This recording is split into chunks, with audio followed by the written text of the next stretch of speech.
TV. TV. TV. It is packaged to perfection. Trending topics that we will be discussing to make sure you know exactly what's happening in the world of social media and, of course, our very own country. Exactly. We don't just limit ourselves to the country, but we also move across the borders with the best in international news, policy making. We also bring experts to bring to you right information right here on The Breakfast Show. And if you've got questions, we got you covered too. Like we said, we're on Facebook, so comment, leave your questions. We will be able to answer them. And if we can, trust me, we're going to get somebody that can. Yeah, join us every day, Monday to Saturday. It's Constance and Paul. Oh, Paul and Constance. No, definitely Constance and Paul. Paul and Constance. Definitely Constance. Paul and Constance. 7 to 9.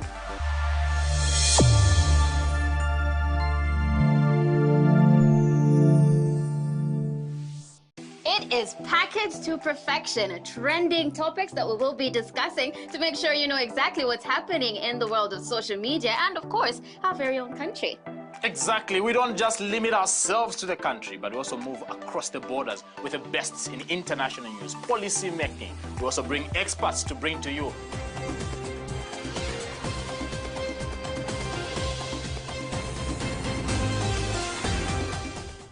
A very good morning to you. Welcome to Millennium Kwacha, your first and your favorite business breakfast show. I'm your host, Constance. Namwinga. I'm with my co-host, Paul Shingongo. Good morning. Morning. How are you today? I'm fine, thank you. How are you? Awesome. Awesome. So we're going to have a jam-packed show today. It's going to be crazy, but it's going to be a lot of fun. We do have guests that are coming through to talk about different topics, and we do want you to get interactive with us. So the number that you're calling is 0975-740518, 0975-740518. We're also live. We're streaming live on Facebook as we speak. So do go to the Facebook pages. It's just Millennium TV Zambia. Also, we are on YouTube, so you can use those platforms to get interactive with us. Tell us where you're calling us from, where you're watching us from. We do want to know who's out there and who is listening. But for now, we get straight into the news updates. Beginning with the headlines, EU appoints Trevor Simumba as senior trade expert to the African Union, and stakeholders discuss revamping tourism. In foreign news, Kenya fishermen protest.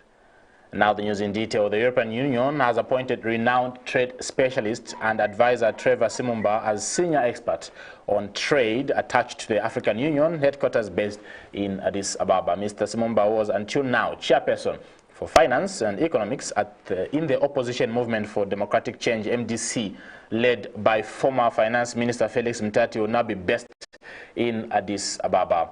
In his new role, Mr. Simumba will interact with various governments across the African continent on issues surrounding commerce, trade, and industry. He joins other Zambians in Addis Ababa flying the Zambian flag high at the continental body, such as Ambassador Albert Muchanga, was recently elected Commissioner for Economic Development, Trade, Industry and Mining at the 38th Ordinary Session of the African Union. Mr. Simumba has since tendered in his resignation and best wishes to the MDC leader Felix Mtati and the entire MDC membership as he takes up his new role in Addis Ababa. This is according to a statement released by the MDC media team.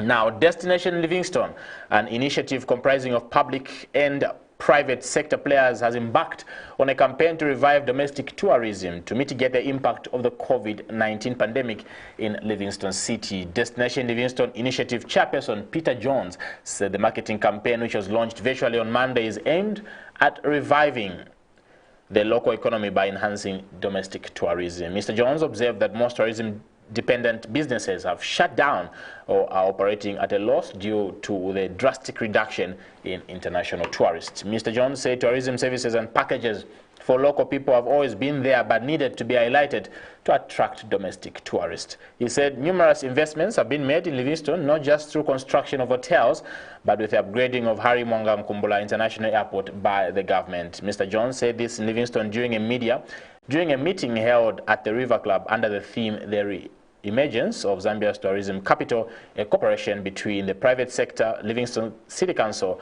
and local government departments. He stressed the need for tourism stakeholders to adapt to new trends in the sector to attract increased numbers of domestic tourists. Now, over 80 small and medium enterprises, SMEs, have registered to take part in the forthcoming Lusaka and Business Exposition slated for the 7th and 8th of May 2021. Business strategist and Lusaka Expo Corporate Communications Manager Derek Nyambe says the expo is aimed at creating network for SMEs to help they graduate from their current status. Mr. Nyambe says the exposition is also aimed at helping female-led enterprises to create linkages that will enable them grow their businesses as a way of creating employment. He adds that the platform will also help those wishing to start businesses with capacity building and funding opportunities through the Citizens Economic Empowerment Commission, CEEC, and other business empowerment opportunities. Now, in foreign news, fishermen of the Lamu County on the northern coast of Kenya took up to the sea with their boats to protest against the rising tensions between Kenyan and Somalian authorities over their long-running maritime border dispute. Since 2014, Somalia has been asking the UN's International Court of Justice to rule over contested waters of the Indian Ocean. But with Kenyan representative refusing to partake in the hearings, negotiations seem to have hit a deadlock. The disputed waters, who are rich in fish, are crucial to the people of Lamu County. For long, they've continued to thank the sea. But with the ongoing dispute, the livelihood of many is now threatened. Now, the families of dozens of people killed in clashes between Myanmar security forces and anti-coup protesters held funerals on Tuesday after candle-lit vigils took place overnight in defiance of a curfew. Security forces shot dead at least 20 people on Monday, in addition to the 74 killed in a day earlier, including many in a suburb of Yangon where Chinese-financed factories were torched, according to advocacy group, the Assistance Association for Political Prisoners. On Tuesday, a crematorium in Yangon reported 31 funerals. A mourner at one of the ceremonies said hundreds of young mourners spilled out into the street at the funeral of a medical student who was killed in Yangon on Sunday, the bloodiest day of the protest. That's it for foreign news. Alrighty, moving on to sports news for today. Mutondo Stars have shot to the top of the Fast Copperbelt Division 1 table after edging Kitwe rivals Jumulo FC 1-0 in a Kitwe derby played on Sunday at Garden Park Stadium. Now, striker Chataba Kabole came off the substitute bench to score the solitary goal that ended Jumulo's 17-match unbeaten run in the season. Chataba, the son of veteran coach Fordson Kabole, scored a thumping header in the 65th minute, 19 minutes after replacing injured John Katalai. Friendship was also put aside in this derby that pitted coaches Zedi Zaileti of Mutondo and his Jumulo counterpart Linus Makwaza.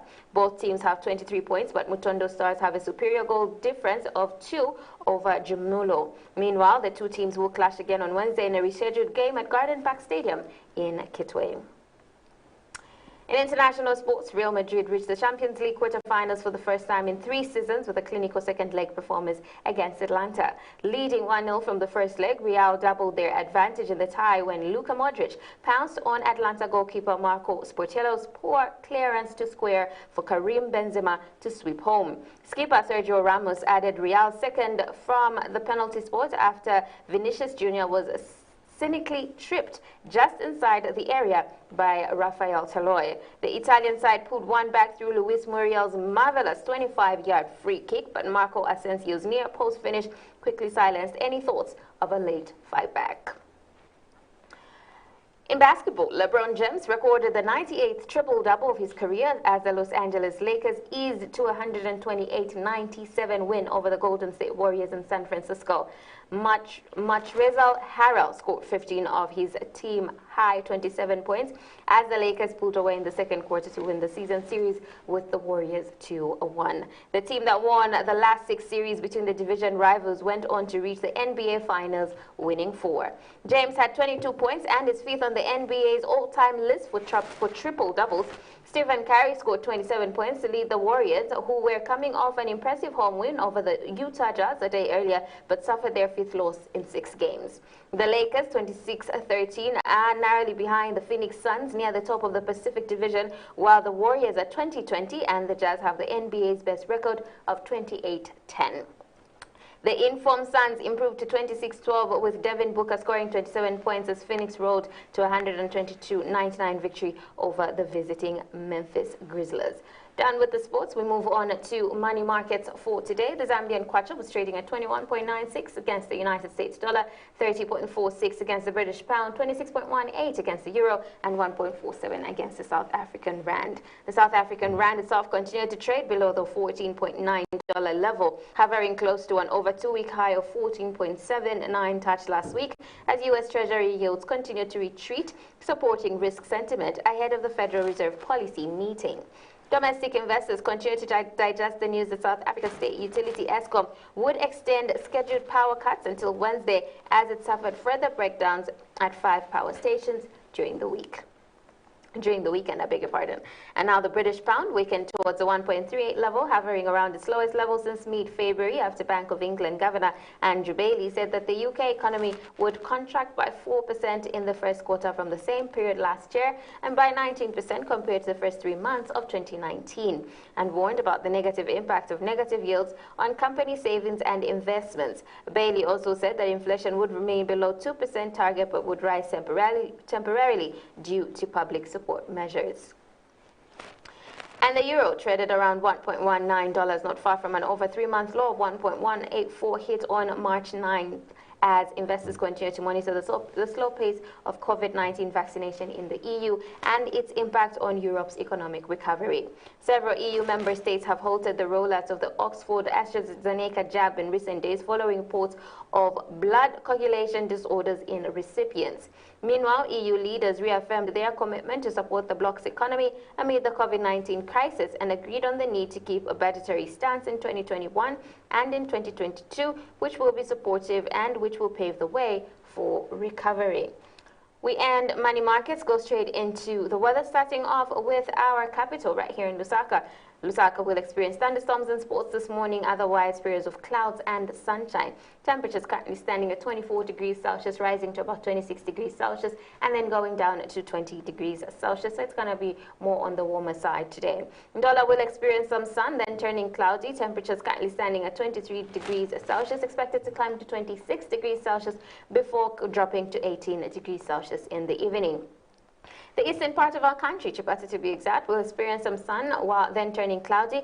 Temperatures at 26 degrees Celsius will start dropping to 25 degrees later on in the afternoon and go further to 19 degrees Celsius in the evening. Last but not the least, home of the beautiful Victoria Falls, Livingston will experience sunshine and patchy clouds with thunderstorms and sports in the afternoon. Temperatures currently standing at 29 degrees Celsius, expected to rise slightly to 30 degrees Celsius before diving down to 20 degrees Celsius. So Livingston again will also be on the warmer side. That's it for the weather update and of course for the news update. We do have so much more lined up for you. Remember to get interactive with us. Leave us a comment on Facebook telling us where you're watching us from and if you are enjoying the show. We will be back in just a bit.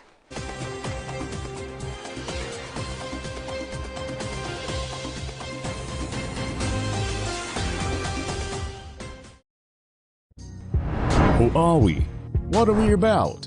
Say you want to learn about business or get latest news updates in business news, social and economic issues, stock exchange, latest exchange rates, and all financial matters, or you want to learn on how to manage your money from savings, banking, insurance, to maybe our new traditional way of doing things like village banking. And if you're like me, planning and constantly making sound financial decisions is essential. So I need to keep abreast with upcoming investments, taxes, technology, or entrepreneurship prospects. Interesting, right? So what if I told you by just one click you can learn from mining, agriculture, tourism, manufacturing services, and yes, entertainment industries. After all, the more you know about money, the better financially you will be. So who are we?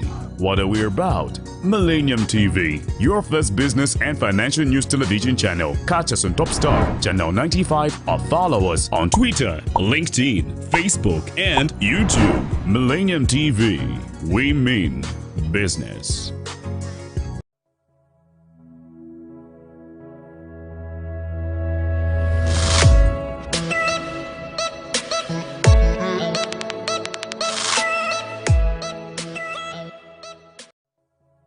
It is packaged to perfection. Trending topics that we will be discussing to make sure you know exactly what's happening in the world of social media and, of course, our very own country. Exactly. We don't just limit ourselves to the country, but we also move across the borders with the best in international news, policy making. We also bring experts to bring to you right information right here on The Breakfast Show. And if you've got questions, we got you covered too. Like we said, we're on Facebook, so comment, leave your questions. We will be able to answer them. And if we can, trust me, we're going to get somebody that can. Yeah, join us every day, Monday to Saturday. It's Constance and Paul. Oh, Paul and Constance. No, definitely Constance and Paul. Paul and Constance. Definitely Constance. Paul and Constance. 7 to 9.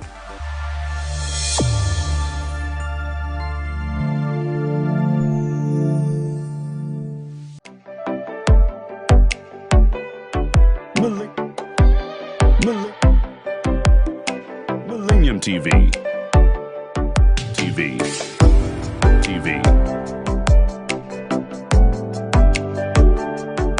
Millennium TV. Women Business.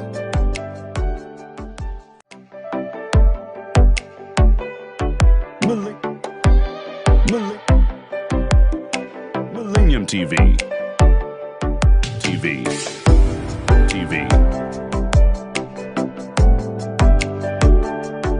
Millennium TV. Women Business.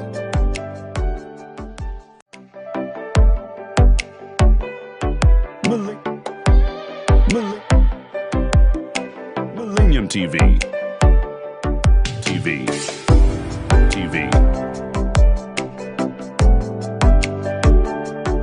Millennium TV. Women Business.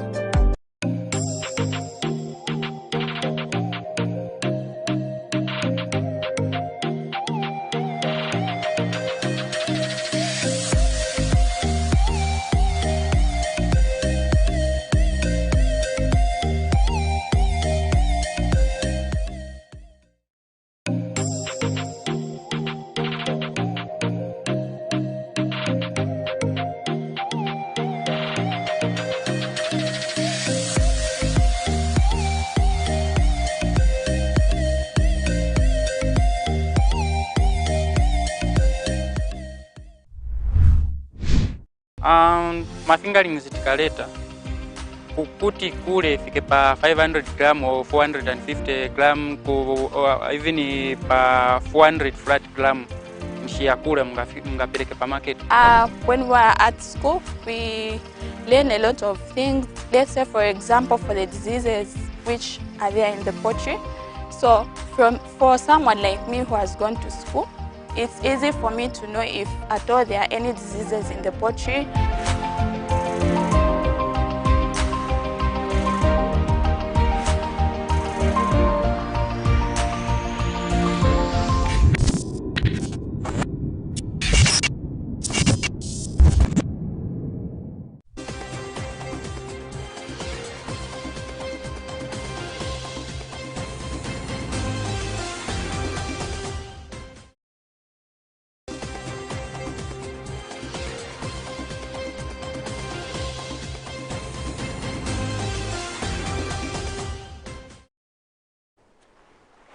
You are still watching Millennium Kwacha, your first and your favorite business breakfast show. Thank you so much for choosing to tune in to Millennium TV. Now, our trending topic for today is we want to find out, or you help us find out or figure out solutions to the vandalism that is happening to our electric cables around Lusaka, around Zambia. Now, there has been a lot of stories that have been going around of reported cases of vandalism to ZESCO cables, to street lights.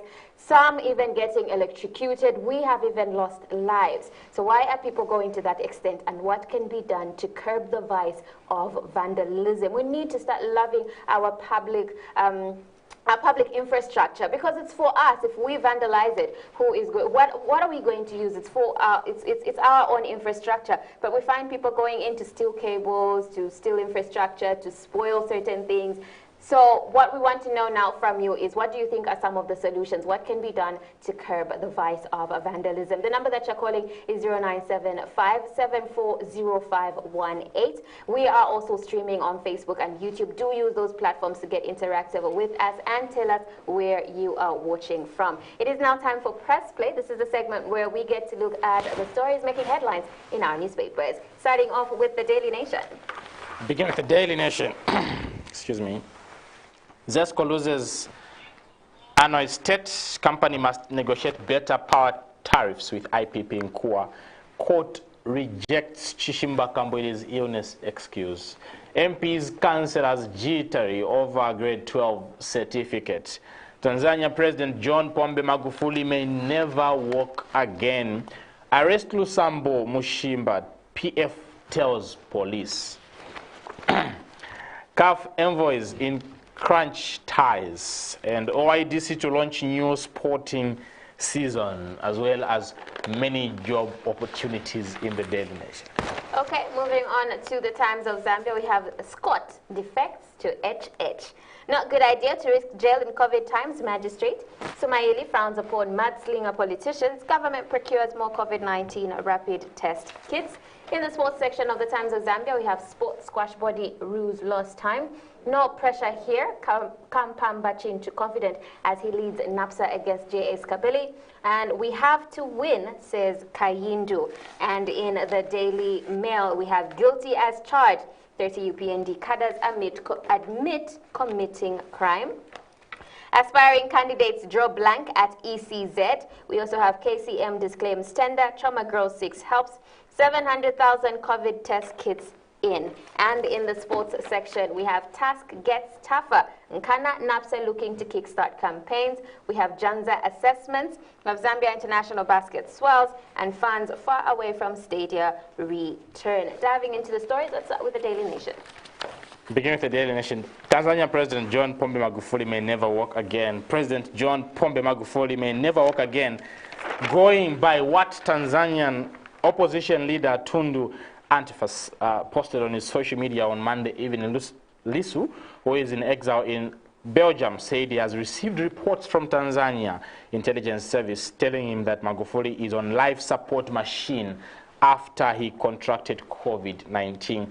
He also said the Tanzanian strongman is paralyzed on one side and from the waist down after he suffered a stroke.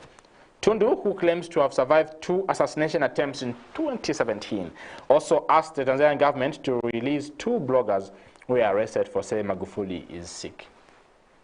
A lot of stories about Magufuli, and I keep wondering where the truth is. The opposition leaders kept on insisting that this man is sick, is not in the country, is in India, is what? Now he can't walk again. The government in Tanzania keeps insisting he's well, he's in the country, he was been attending a church service the other day, and we don't know what to believe. This is one president, of course, that has kept denying that COVID-19 is there. He's kept denying that the vaccination should ever come into his country. He has refuted the fact that COVID-19 is there. It's a hoax, according to him.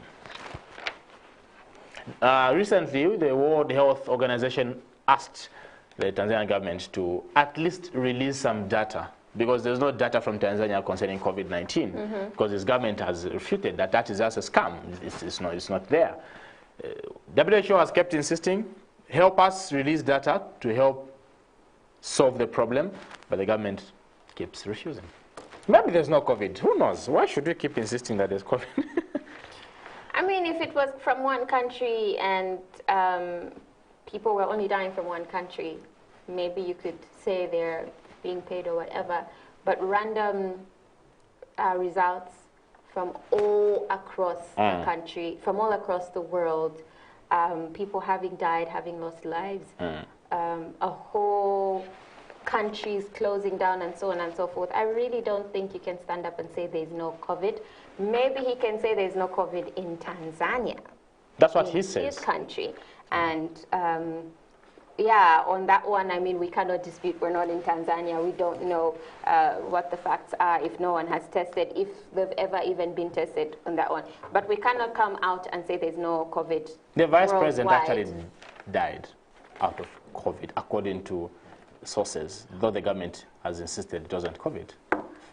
Again, owing to the fact that we're here, we don't know, we are not there, and no one is willing to release the information, there's very little that we can say about it. What I would dispute against, though, is him just coming out. But then if he says it's in Tanzania, again, I cannot dispute that. I'm not in Tanzania. I really honestly don't know. Why is he in hiding? It's something that I would want to figure out. It would be so ironic. It's very sad, but very ironic if he's actually got COVID. But not that that's what I'm wishing, but it would be just very, very ironic after being so adamant on there's no COVID, and then you get COVID. You know, it's like literally the world trying to prove to you, like, oh, okay, fine, let's see, you know.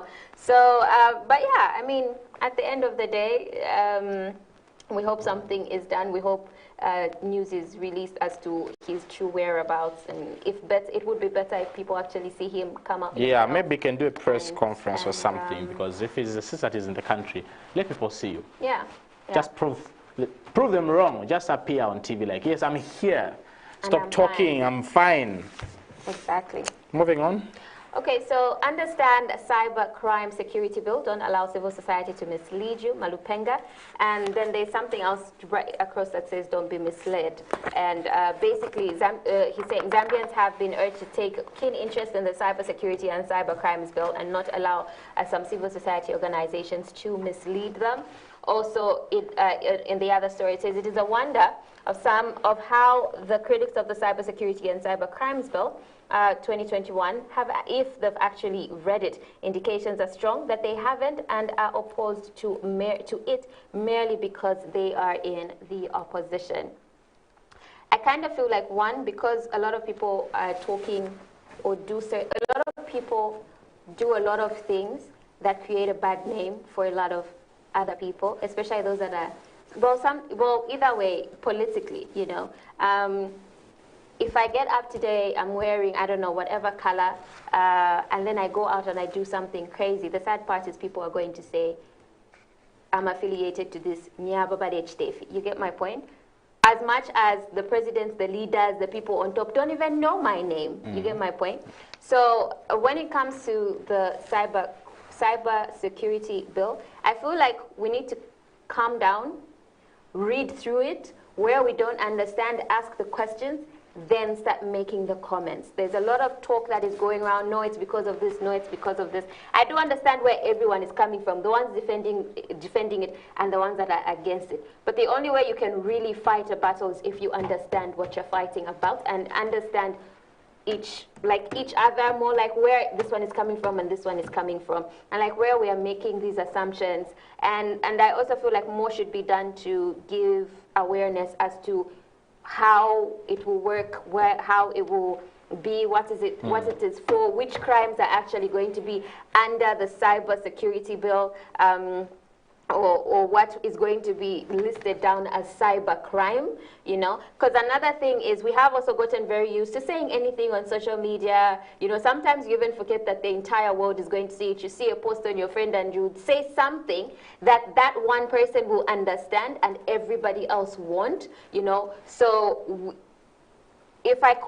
for example, if I'm used to calling this friend of mine, maybe say Koswe, you get it? I can say that, we can laugh about it, but somebody else is going to see that and maybe misinterpret it, you get? So how does that come under the cybersecurity bill? You know, do I have to, if I'm ever caught, do I have to call my friend and be like, no, this is how we call ourselves? So you get my point? So I feel like there's a lot that needs to be understood about the cybersecurity bill, and a lot of people have not understood it. And so we're going to have a lot of people paying or going to prison or doing whatever, going to court, because they basically don't understand it and not because they actually meant to do the crime.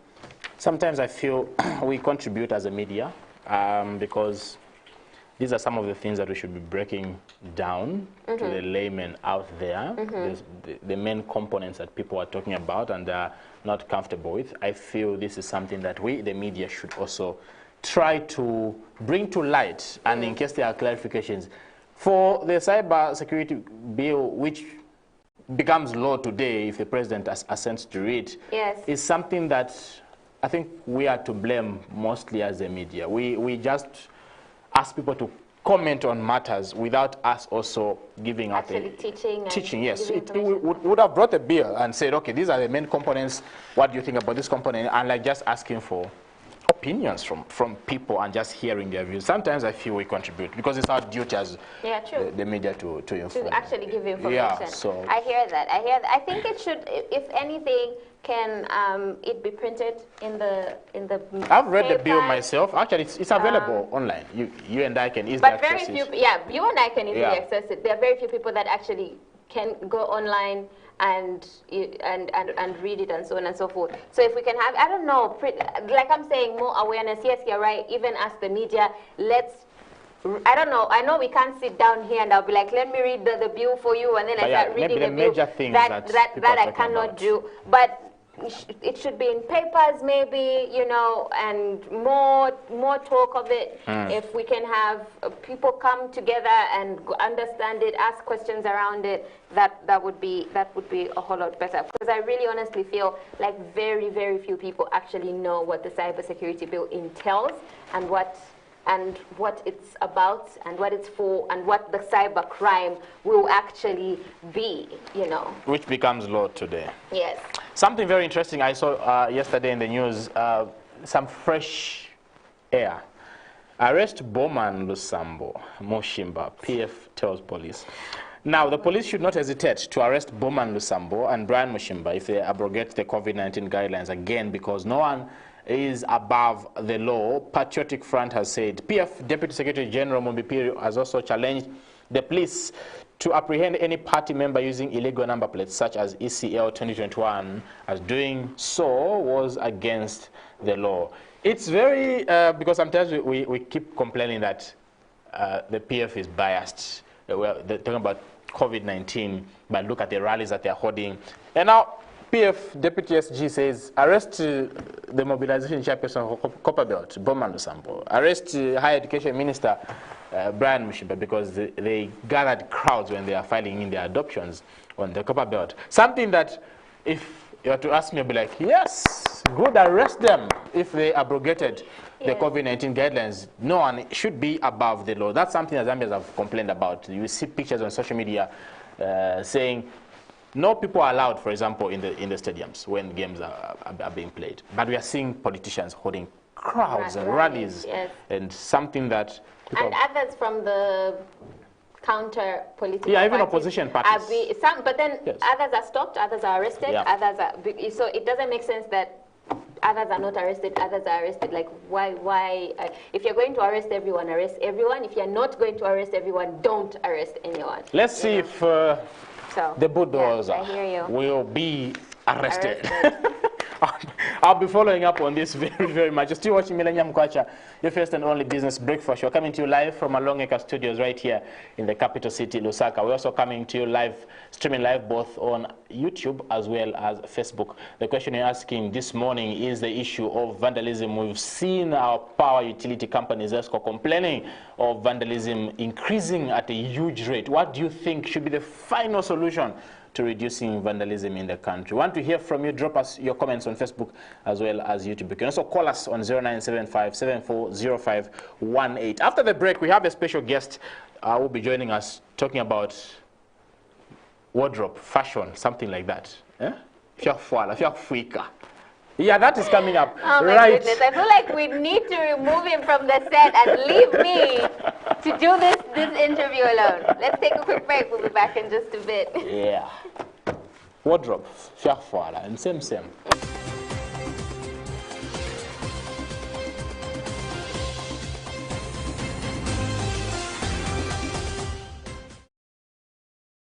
It is packaged to perfection, trending topics that we will be discussing to make sure you know exactly what's happening in the world of social media and, of course, our very own country.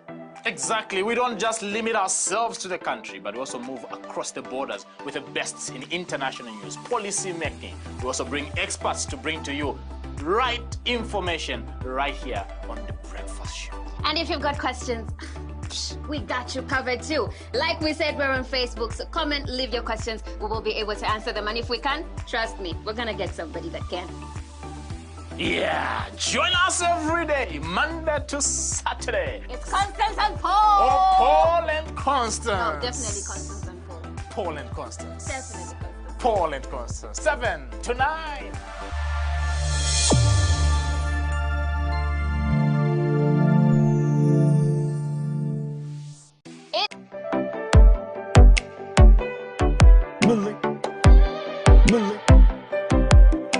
Millennium TV.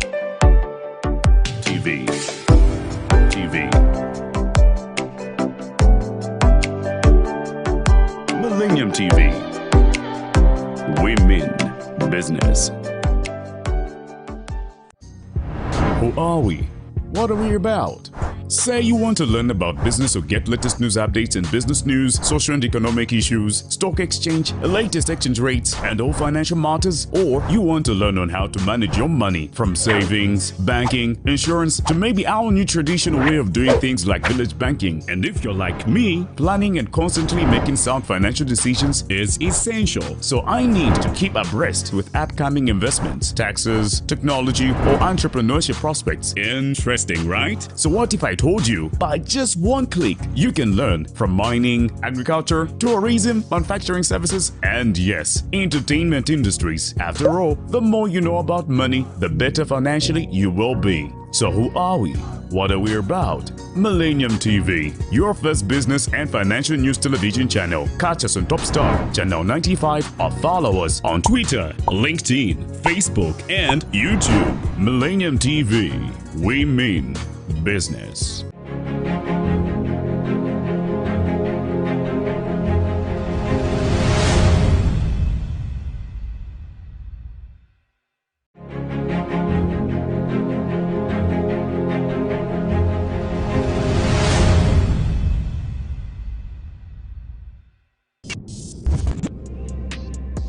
Yeah, you gotta hustle.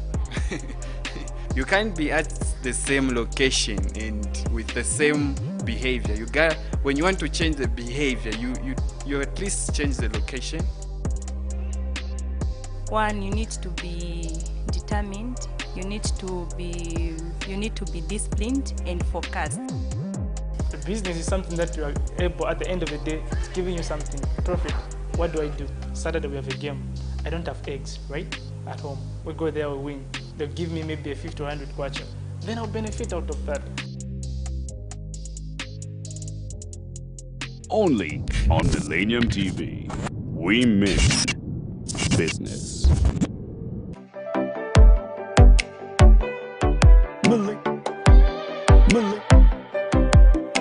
Millennium TV.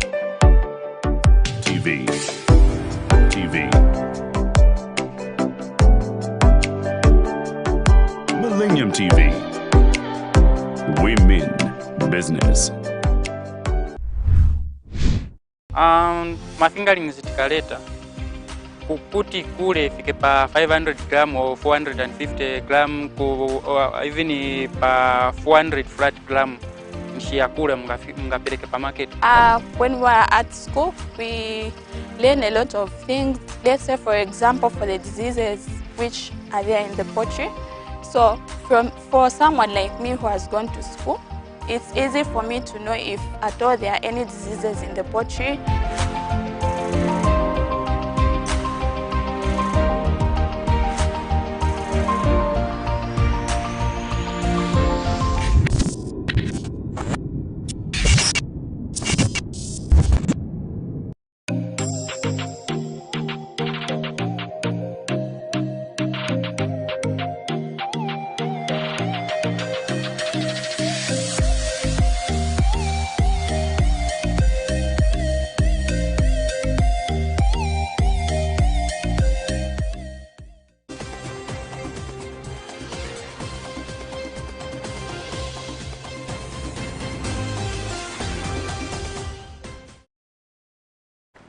Still watching Millennium Kwacha, your first and only business breakfast show. We're coming to you live from our Long Acre studios right here in the capital city, Lusaka.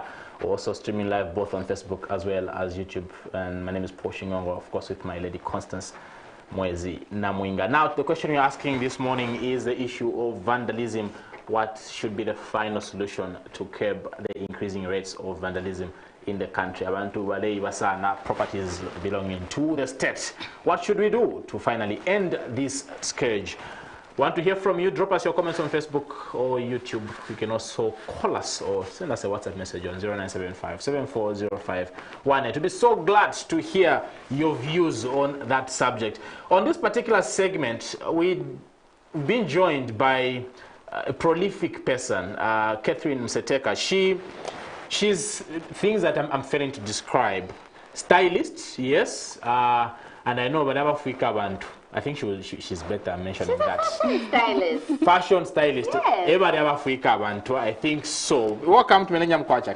Thank you so much, and thank you for having me. What do you do? Yes.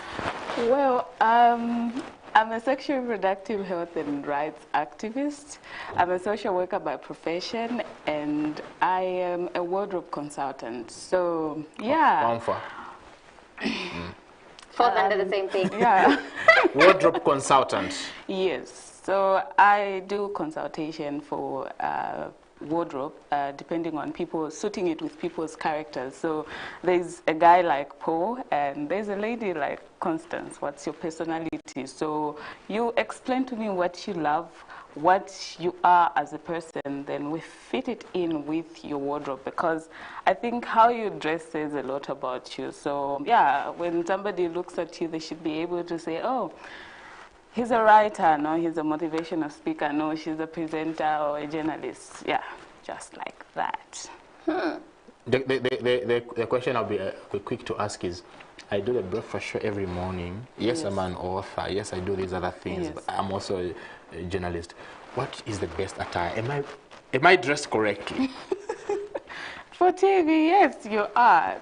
Even just as a person, maybe because I've known you to be like this for a long time. But yeah, well, sometimes it's hard to also come up with a character profile for somebody that you know, because maybe you've known them for a long time, so you just have like this picture to say, okay, Paul is ever in a jacket, a shirt, and a tie, you know. So yeah, but we try by all means to suit what we advise the person to wear, or what we buy for a person, suit their personal character. Because sometimes you find that you are this person and you dress like the other person, and people mistake you for who you are, especially in the world of professionalism also. Yeah, that's very important. Okay, so when you say you're a wardrobe stylist, is it mainly or really for, you know, like series, movies, you know, TV, or anyone can really come to you and be like, okay, so I'm starting a job, my job is going to be, I don't know, bank manager, and I need a whole new wardrobe change? So I get that as well, but mostly I am I do ads and film wardrobe consultation. But now that people have seen me do it on TV and whatnot, they have started coming to me, you know, I have a kitchen party. And because I'm also a makeup artist, so I get clients that will come in and tell me to say, okay, you know, even if I've done this makeup, I don't know what I'm going to wear. So yeah, depending on what they have, of course I'll ask them, what do you have in your house? Can we work with what we have? But some people will say, no, I think I have used what I have too much, we need to buy. So I'll advise them, what's your budget? How do you want to look like? You know, the world has been made easy with technology. So you go around different social media platforms, you go to Pinterest, you go to Canva, you just try and look at the new style, how people look, different personalities look, then you give them inspiration. Then depending on what you present, because depending on how much you're willing to put in, we create a look and feel for you. So it's a PowerPoint presentation to say, this is you on a Monday, this is you on a Tuesday, this is you on a Wednesday. Yeah, so how do you feel about this? Then you advise to say, no, I think you need to make adjustments here and there, or I think I like it. Then we move from there. Currently, I think you are working on you are being consulted, or maybe I don't know if it's full-time or it's just consultation on a particular movie production. Tell us about that. Oh yes, I am currently working for Elixir Integrated Media, the production house behind Zua season 3, 4, and 5. Yeah, so I've worked with them for season 4 and 5. Yes, so I'm both. I'm a consultant and I'm a full employee. I do both, but I think it's just almost one and the same thing in Zambia. We don't follow these rules to say, no, I'm just a consultant. I'm found on base to actually do the practical work. Yeah, it's been an amazing experience. I mean, it's Zambezi magic, so it is. That means you're the one that advises what the actors should put on.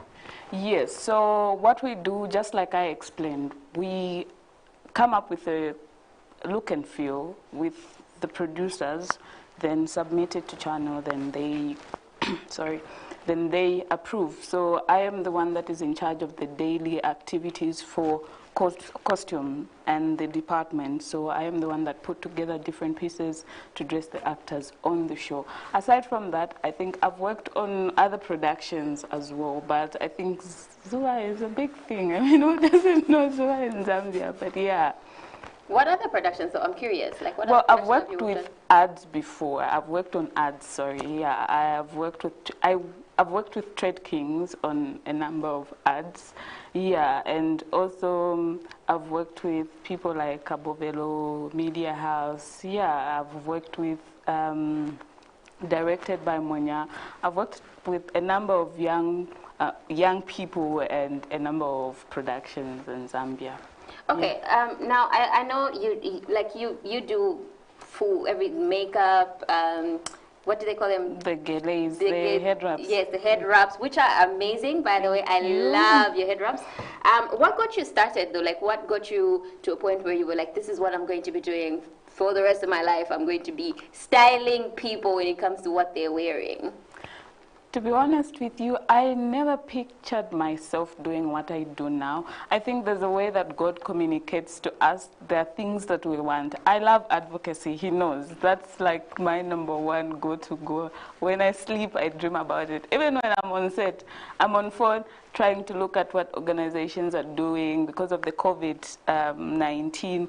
A lot of things, a lot of programs, a lot of projects were put on hold. So you find me looking at things. So I never pictured myself, but there's always a way that God has always communicated things to me. He's made things available for me using people, social media and whatnot.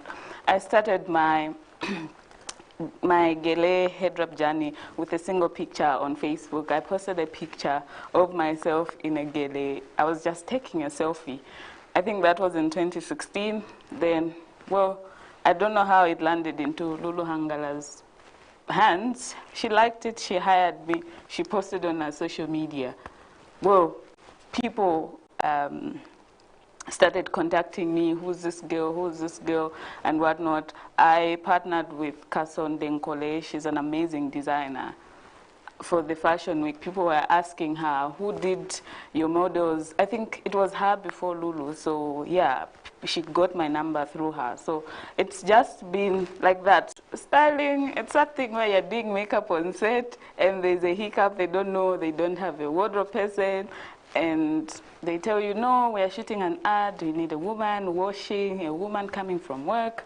Well, I sit down, go on my Pinterest, I think we can do this. Then, oh, okay, can you buy? Can you go and can you be our buyer? Oh, no problem, as long as I'm paid.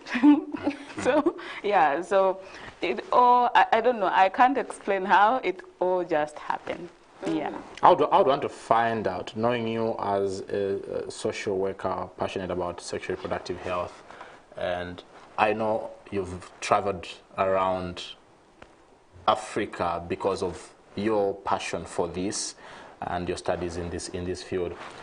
Opportunities keep coming in this way, yet you also have opportunities in the other way. How do you weigh? Because some of the conversation we have even on this table is sometimes when someone has a passion, has a talent, but they've gone to school and opportunities are there. How do you weigh which one you go for? Like already you mentioned that some things you have to push them down in the area of sexual reproductive health because of other engagements. How do you now weigh which one works for you?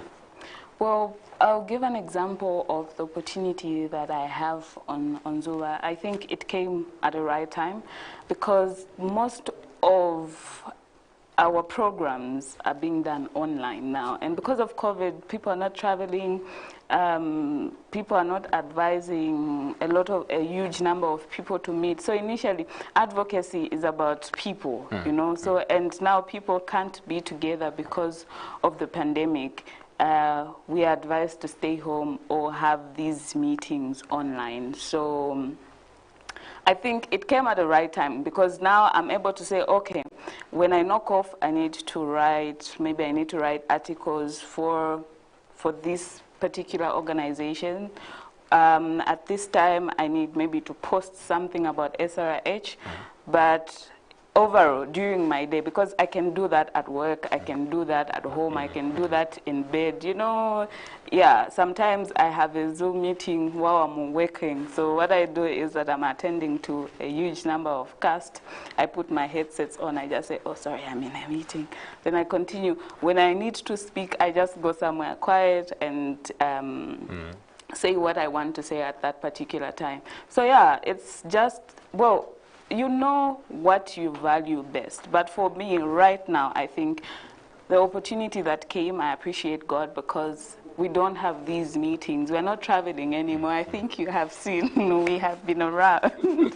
So yeah, for now, yes, but obviously a plan is needed for once this whole thing is done. Hopefully we go back to our normal, how things will be done. But for now, I'm able to balance because, yeah, people are not meeting anymore. People are not traveling anymore. So yeah. Awesome, awesome.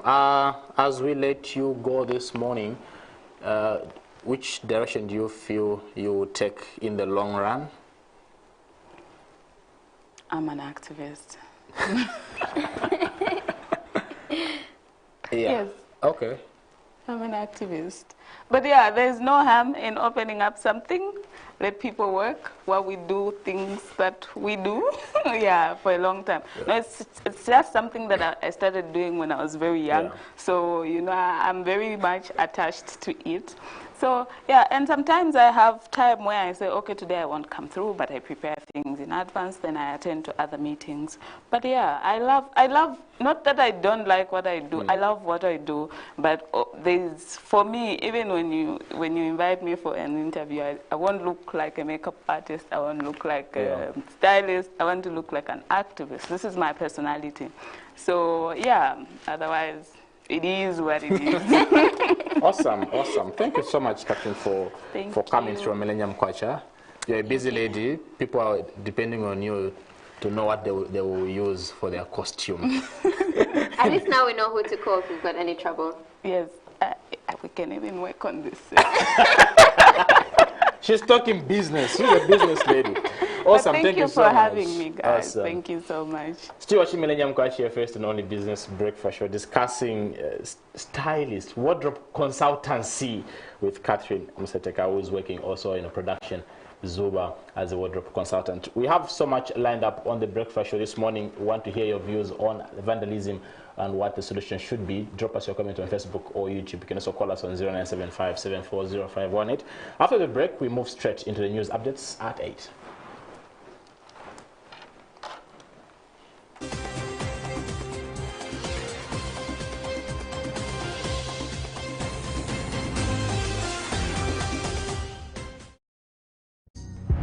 Who are we? What are we about?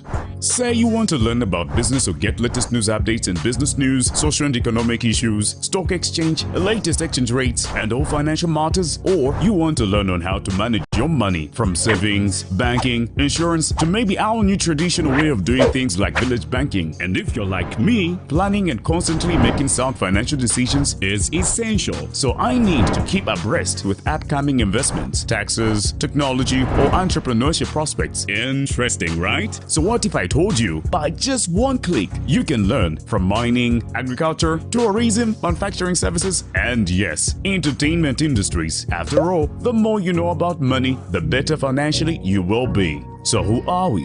What are we about? Millennium TV, your first business and financial news television channel. Catch us on Top Star, Channel 95, or follow us on Twitter, LinkedIn, Facebook, and YouTube. Millennium TV, we mean business.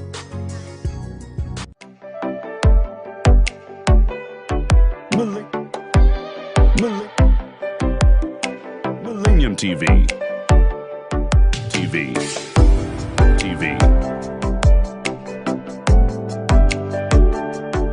Millennium TV.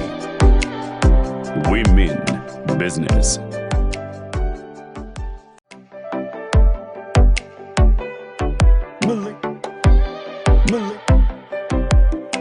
Millennium TV.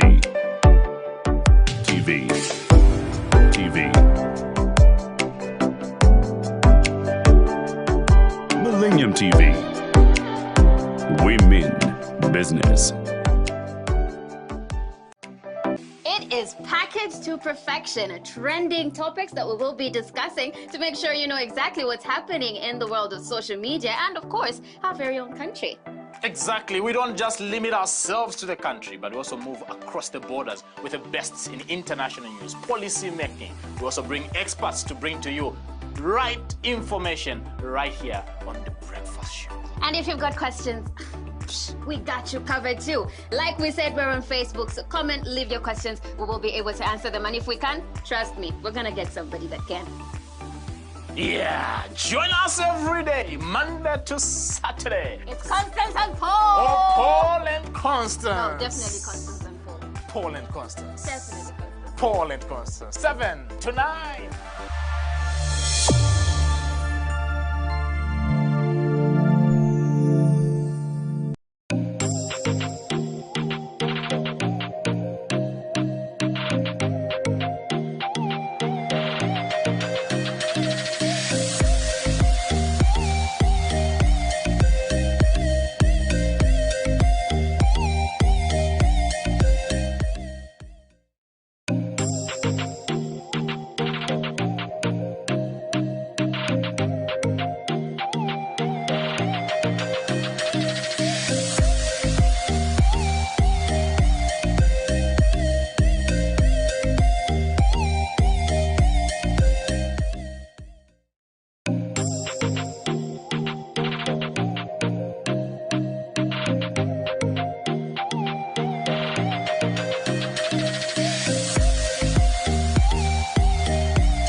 You are still watching Millennium Kwacha, your first and your favorite business breakfast show. Thank you so much for staying tuned in. It's now time for the updates at 8. Let's start with stories in local news.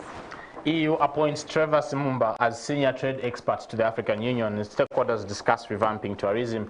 In foreign news, Kenya fishermen protest.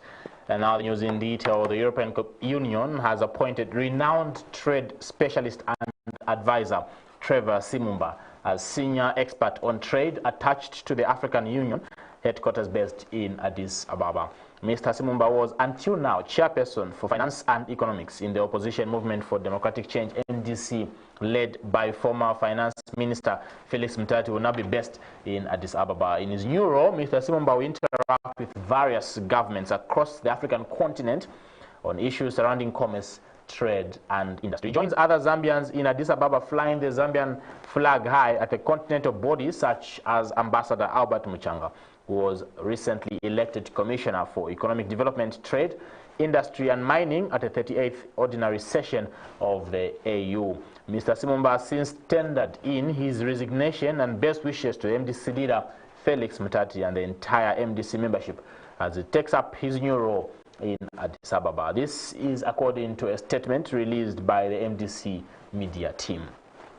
Now, Destination Livingstone, an initiative comprising of public and private sector players, has embarked on a campaign to revive domestic tourism to mitigate the impact of the COVID-19 pandemic in Livingstone City. Destination Livingstone Initiative Chairperson Peter Jones said the marketing campaign, which was launched virtually on Monday, is aimed at reviving the local economy by enhancing domestic tourism.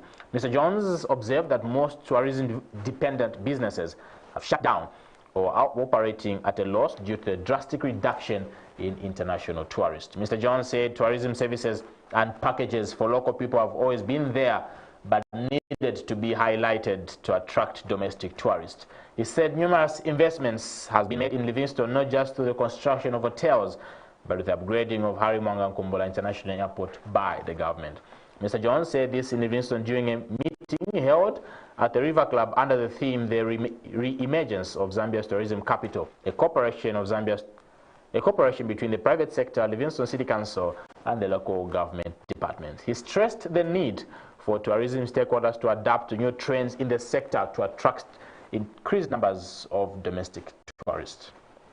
Now, over 80 small and medium enterprises, SMEs, have registered to take part in the forthcoming Lusaka Business Exposition slated for the 7th and the 8th of May 2021.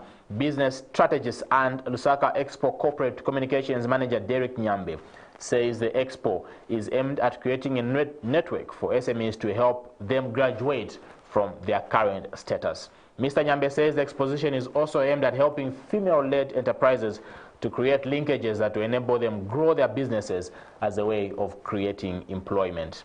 He adds that the platform will also help those wishing to start businesses with capacity building and funding opportunities through the Citizens Economic Empowerment Commission, CEC, and other business empowerment opportunities. In foreign news this morning, fishermen of the Lamu County on the northern coast of Kenya took to the sea with their dhows to protest against rising tensions between the Kenyan and Somalian authorities over their long-running maritime border dispute.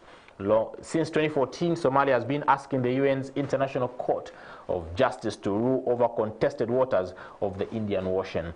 But with Kenyan representatives refusing to partake in the hearings, negotiations seem to have hit a deadlock. The disputed waters, who are rich in fish, are crucial to the people of Lamu County for the people of Lamu County. But with the ongoing dispute, the livelihood of many is now threatened. Now, the families of dozens of people killed in the clashes between Myanmar security forces and anti-coup protesters held funerals on Tuesday after candlelit vigils took place overnight in defiance of a curfew. Security forces shot dead at least 20 people on Monday, in addition to the 74 killed a day earlier, including many in a suburb of Yangon where Chinese finance factories were torched, according to advocacy group the Assistance Association for Political Prisoners. On Tuesday, a crematorium in Yangon reported 31 funerals. A mourner at one of the ceremonies stated. Hundreds of young mourners spilled into the street at the funeral of a medical student who was killed in Yangon on Sunday, the bloodiest day of the protests. We move to sports. Moving on to sports this morning, Mutondo Stars have shot to the top of the Fast Copperbelt Division 1 table after edging Kitwe rivals Jumulo FC 1-0 in a Kitwe derby played on Sunday at Garden Park Stadium. Striker Chataba Kavole came off the substitute bench to score the solitary goal that ended Jumulo's 17-match unbeaten run in the season. Chataba, the son of veteran coach Fordson Kavole, scored a thumping header in the 65th minute, 19 minutes after replacing injured John Katalai. Friendship was also put aside in this derby that pitted coaches Zedi Saileti of Mutondo and his Jumulo counterpart Linus Makwaza. Both teams have 23 points, but Mutondo Stars have a superior goal difference of 2 over Jumulo. Meanwhile, the two teams will clash again on Wednesday in a rescheduled game at Garden Park Stadium in Kitwe. In international sports, Real Madrid reached the Champions League quarterfinals for the first time in 3 seasons with a clinical second leg performance against Atlanta, leading 1-0 from the first leg. Real doubled their advantage in the tie when Luka Modric pounced on Atlanta goalkeeper Marcos Portillo's poor clearance to square for Karim Benzema to sweep home. Skipper Sergio Ramos added Real's second from the penalty spot after Vinicius Jr. was clinically tripped just inside the area by Rafael Teloy. The Italian side put one back through Luis Morel's marvelous 25-yard free kick, but Marco Asenio's near-post finish quickly silenced any thoughts of a late fight back.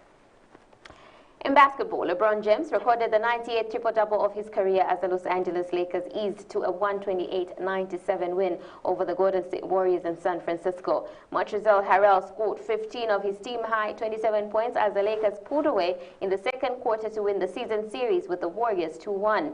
The team that won the last 6 series between the division rivals went on to reach the NBA Finals, winning 4.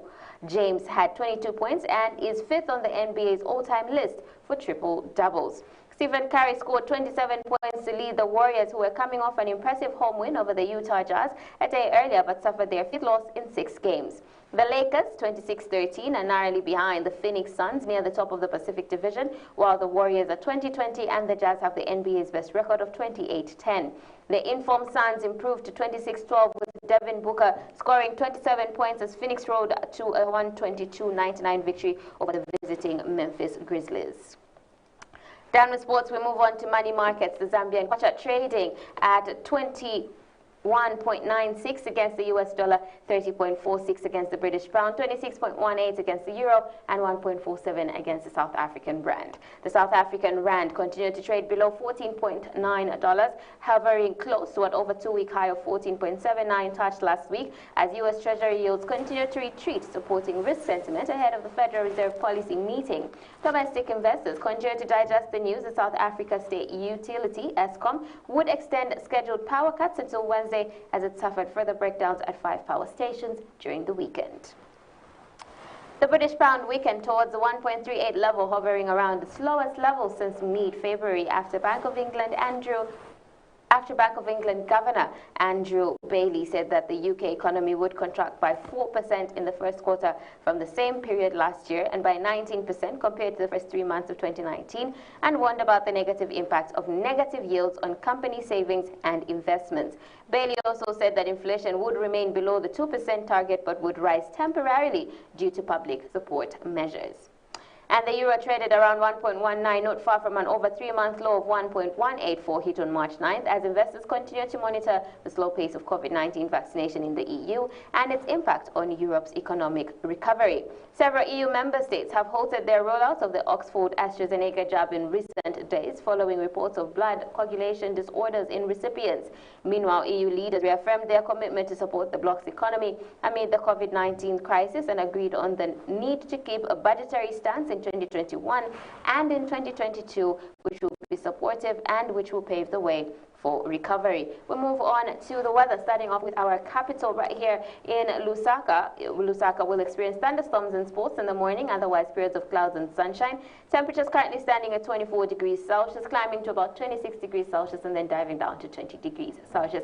On the Copperbelt dollar, to be exact, it will experience some sun, then turning cloudy. Temperatures right now are at 23 degrees Celsius. It will rise to 26 degrees Celsius before diving down to 18 degrees Celsius in the evening. Chipata also experiencing some sun, then turning cloudy. Temperatures at 26, going down to 25 and going further down to 19 degrees Celsius in the evening. Last but not the least is Livingston, which will experience sunshine and patchy clouds with thunderstorms and sports in the afternoon. Temperatures currently standing at 29 degrees Celsius, rising to 30 and then diving down to 20 degrees Celsius. That's it for the weather update and the news update. Remember, the question that we're asking today is, what do you think is the solution to the vandalism scourge that we are facing right now? So many reports of vandalism to state infrastructure, to ZESCO cables, to street lights. So much is going on. What do you think can be done to stop this vice? We come back in just a bit. Do not go anywhere.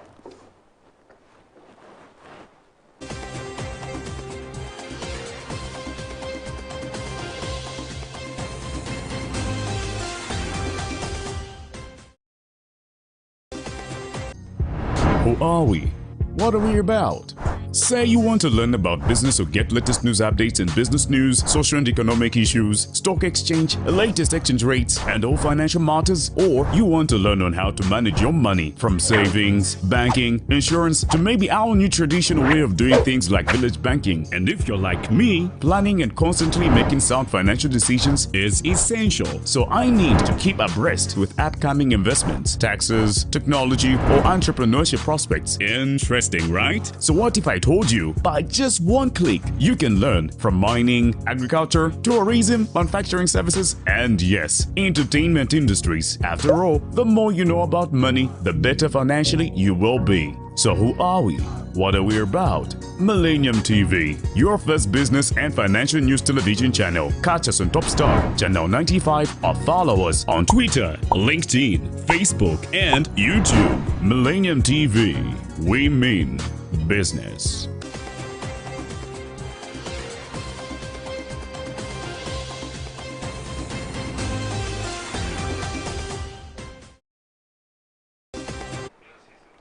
You are still on Millennium Kwacha, your favorite business breakfast show. Now today what we're talking about is the vice of vandalism. There's so many reports that have gone around of people stealing or vandalizing state infrastructure, especially Zesco cables, street lights, stuff to do with electricity. For me, my question, first of all, is what would get them to the point of wanting to risk their lives that much just to vandalize or to steal what it is that they're stealing? We have a little video that I'd like to show you before we continue this discussion, so take a look. The Taka City Council has noted an increase in the number of street lights being vandalized around the city. The vice is more rampant along Mungu Road and Madras area of Kamwala. It is unfortunate that this situation is happening right now because these are developments that the city has recently seen, and each individual needs to take responsibility for guarding these solar streetlights as well as the electric streetlights. The vandalism of these streetlights has unfortunately caused the streetlights not to work to their full capacity. So the local authority would just like to warn the unscrupulous people who are vandalizing these streetlights that once caught, they risk prosecution.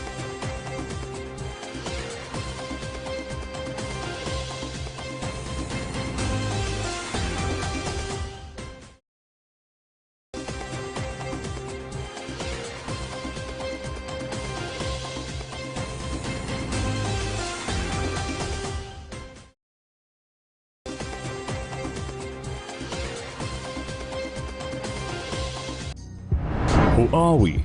What are we about? Say you want to learn about business or get latest news updates in business news, social and economic issues, stock exchange, latest exchange rates, and all financial matters, or you want to learn on how to manage your money from savings, banking, insurance, to maybe our new traditional way of doing things like village banking. And if you're like me, planning and constantly making sound financial decisions is essential. So I need to keep abreast with upcoming investments, taxes, technology, or entrepreneurship prospects. Interesting, right? So what if I told you by just one click you can learn from mining, agriculture, tourism, manufacturing services, and yes, entertainment industries. After all, the more you know about money, the better financially you will be. So who are we? What are we about? Millennium TV, your first business and financial news television channel. Catch us on Top Star, Channel 95, or follow us on Twitter, LinkedIn, Facebook, and YouTube. Millennium TV, we mean business. It is packaged to perfection, trending topics that we will be discussing to make sure you know exactly what's happening in the world of social media and, of course, our very own country. Exactly. We don't just limit ourselves to the country, but we also move across the borders with the best in international news, policy making. We also bring experts to bring to you right information right here on The Breakfast Show. And if you've got questions, we got you covered too. Like we said, we're on Facebook, so comment, leave your questions. We will be able to answer them. And if we can, trust me, we're going to get somebody that can. Yeah, join us every day, Monday to Saturday. It's Constance and Paul. Oh, Paul and Constance. No, definitely Constance and Paul. Paul and Constance. Definitely Constance. Paul and Constance. 7 to 9.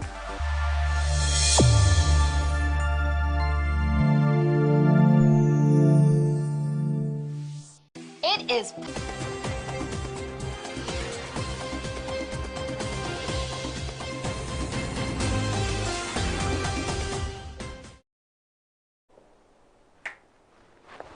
It's the dynamic doom. It's the dynamic duo back on your screen.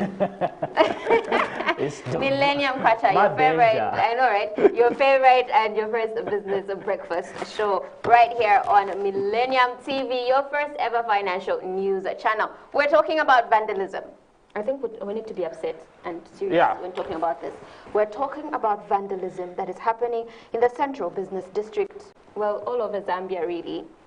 And it's a scourge that is really, really bad, because we have actually noticed how ZESCO is also complaining and saying they have lost so much money, so much money. If I remember the figures for January and February, it was about I think it was 5.1 or 5.2 million kwacha. For those that don't understand, maybe let me put it in the Audrey-based currency. That is 5.2 billion kwacha. That is how much that they have lost in just what people have vandalized, what people have stolen. Now, that could be used for so many other things. It could be used to give more people electricity, to take electricity to the outskirts of our country, to fix things that get spoiled with natural causes, you know. But instead, it's because of people that are, I feel like, basically selfish. People that are basically selfish and will go and vandalize state infrastructure. That is not your infrastructure. It is for everyone in the country, and then you go ahead and you steal it, you vandalize it, you spoil it. In other places, I know it's just vandalism, you know. For others, yes, they're trying to steal and then resell and make money because they're in abject poverty. Still not a reason, though, but you know, for those that just wake up at Nalaya Chipo, like what, and then what, you know, because there are a whole lot more people that are suffering in that situation. Our question, though, is what do you think can be done to stop this vice, to curb this vice, to bring it down to zero even, where people do not get to wake up and want to vandalize and steal and understand that, to be very honest, you're just stealing from yourself. Exactly, exactly. Now, for someone that may be wondering, vandalism, so this is a willful or malicious destruction or defacement of public or private property. Willful, no one forces you. Why, there's a statement that the Lusaka City Council has issued as of yesterday. Let me read some parts. Now, Lusaka City Council warns against vandalism of street lights. Lusaka City Council has noted with concern the increased number of streetlights being vandalized around the city. The vice is more rampant along Mungwi Road and Madras area of Kamwala, where unscrupulous people are stealing solar panels and fittings from the streetlights. This unfortunate situation is leading to the streetlights not working to their full capacity. It is regrettable that some people are vandalizing such development that is meant to benefit the citizenry and which should also be guarded by everyone.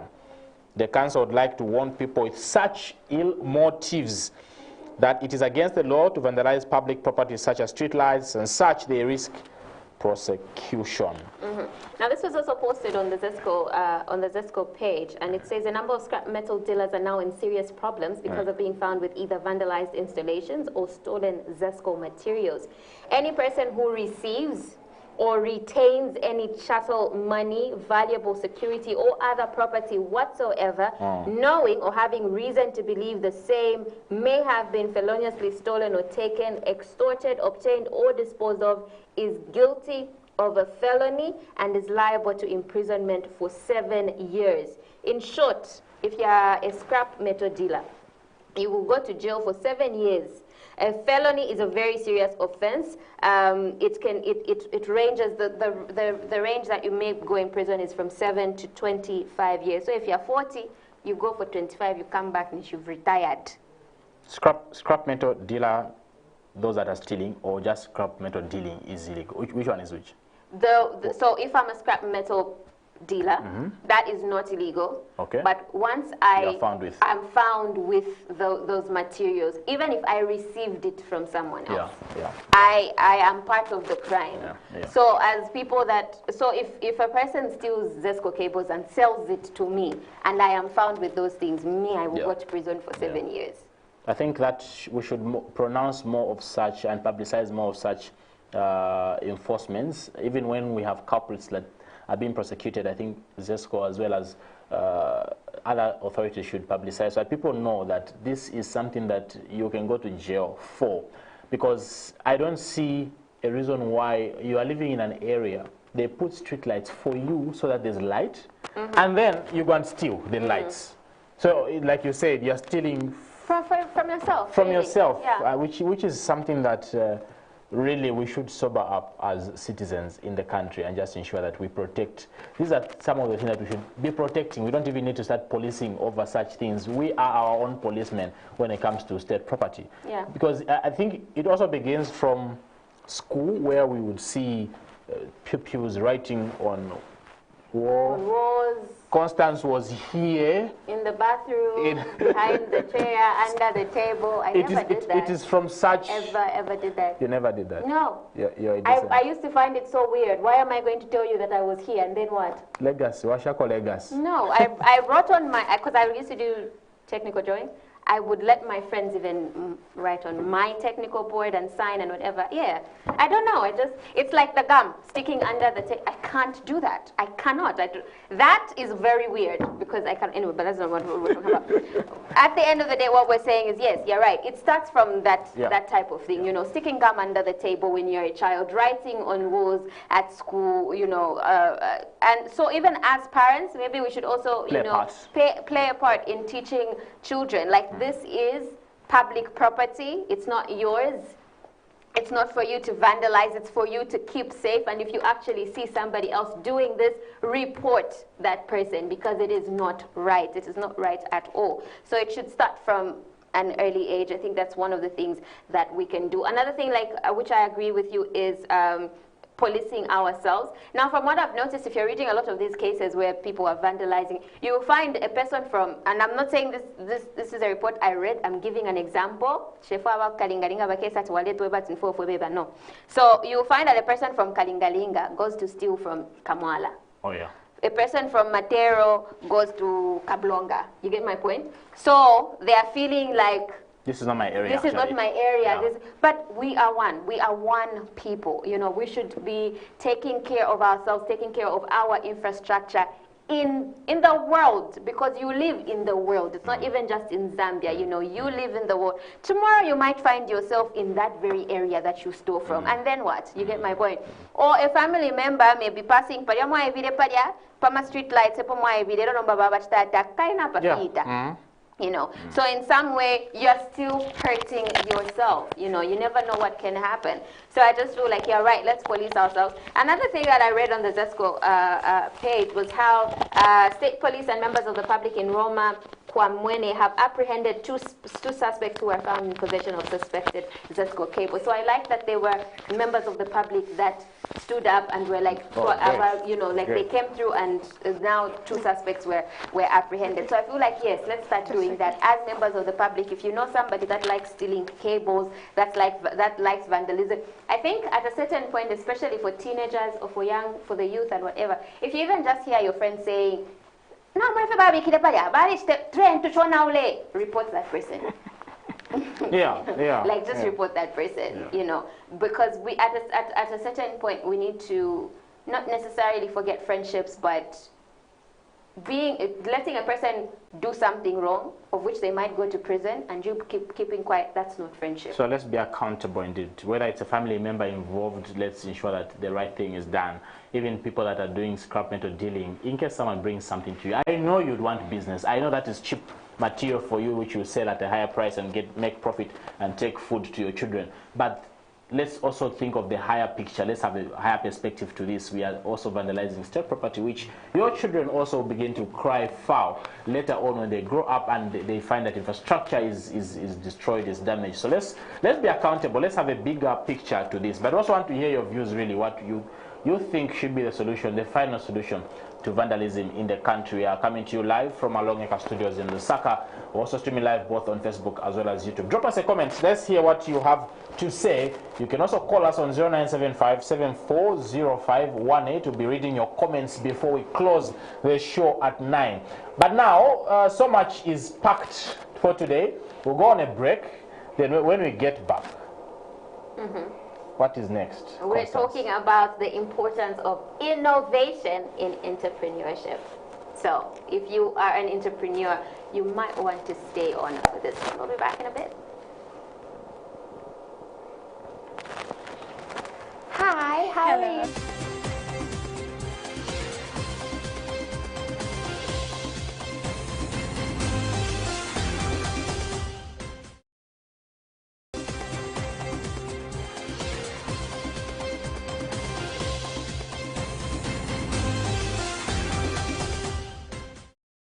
Packaged to perfection, trending topics that we will be discussing to make sure you know exactly what's happening in the world of social media and, of course, our very own country. Exactly. We don't just limit ourselves to the country, but we also move across the borders with the best in international news, policy making. We also bring experts to bring to you right information right here on The Breakfast Show. And if you've got questions, we got you covered too. Like we said, we're on Facebook, so comment, leave your questions. We will be able to answer them. And if we can, trust me, we're going to get somebody that can. Yeah, join us every day, Monday to Saturday. It's Constance and Paul. Oh, Paul and Constance. No, definitely Constance and Paul. Paul and Constance. Definitely Constance. Paul and Constance. 7 to 9.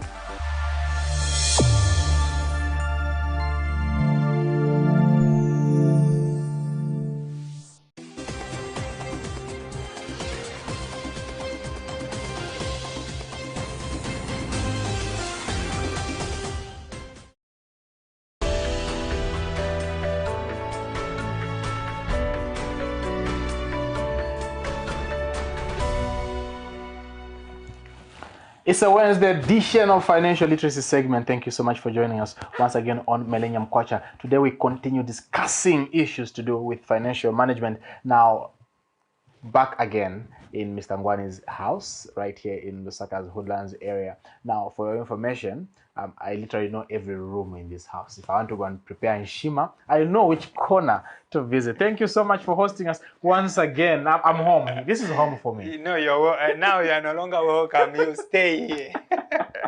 Great. Thank you so much for your hospitality, for your kindness as well. Thank you.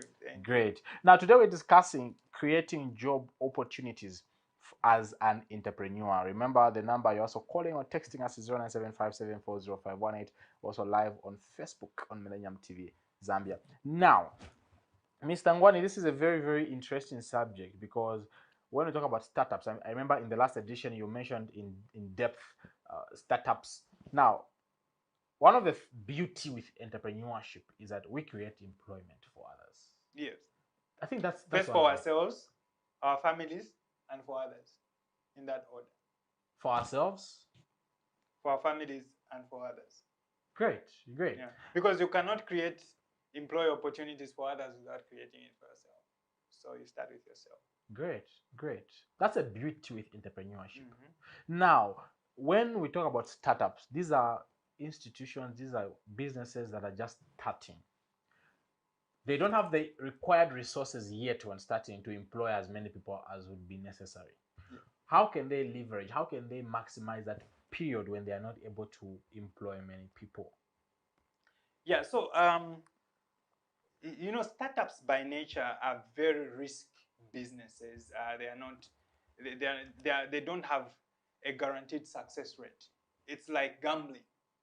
To tell you the truth, business as a startup is like bowler bet.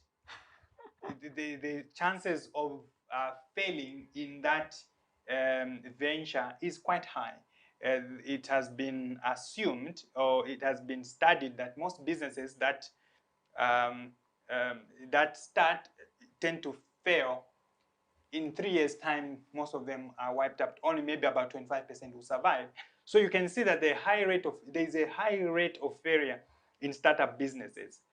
And like I mentioned in the last segment, I said the biggest challenge is cash flow. So you find that you run out of money. Now, where does this money go? One, you failed to sell your products. So you didn't bring in enough money to cushion you with your expenses. Number two is maybe you just overemployed. And this can become a big challenge when your expenses are actually more than the income that is coming. There are a number of business people in Zambia that buy Lamborghinis before their businesses actually start doing fine. It's been noted by many. You find that when they win a contract, the first thing they do is buy a Range Rover. So it happens, and that's why you find that most of these businesses, they are one wonder kind of success stories. It happened, they were successful, they used to be, now they are no more. So there's always this cycle. This cycle continues. However, if you strategically plan it, the business can actually be done better if first you involve family. Indians have done it. I know for Africans it's very, very difficult. I'll tell you that when I am making money, my brother wants to just eat the money without working. He actually just wants to come to the shop. I need 10,000 kwacha. I have problems at home.